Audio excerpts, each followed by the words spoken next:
રાજકોટમાં 4 મેના રોજ નીટની પરીક્ષા લેવામાં આવશે ત્યારે આ પરીક્ષા પૂર્વે રાજકોટ વહીવટી તંત્ર તૈયારી કરી રહ્યું છે। પરીક્ષામાં પરીક્ષાર્થીઓને કોઈ હાલાકી ન થાય તે માટે વહીવટી તંત્ર અધિકારીઓ તૈયારી અને તેની સમીક્ષા પણ કરી રહ્યા છે।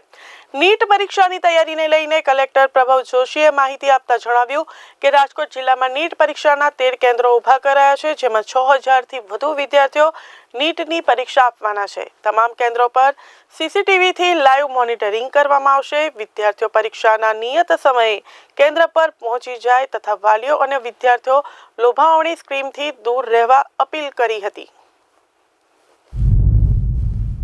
રાજકોટ જિલ્લામાં નીટના કુલ 13 કેન્દ્રો છે, જેમાં કુલ 6337 વિદ્યાર્થીઓ પરીક્ષા આપવાના છે। એમાં જે તમામ જે સ્થળો છે એમાં સીસીટીવીથી લાઈવ મોનિટરિંગ કરવામાં આવશે।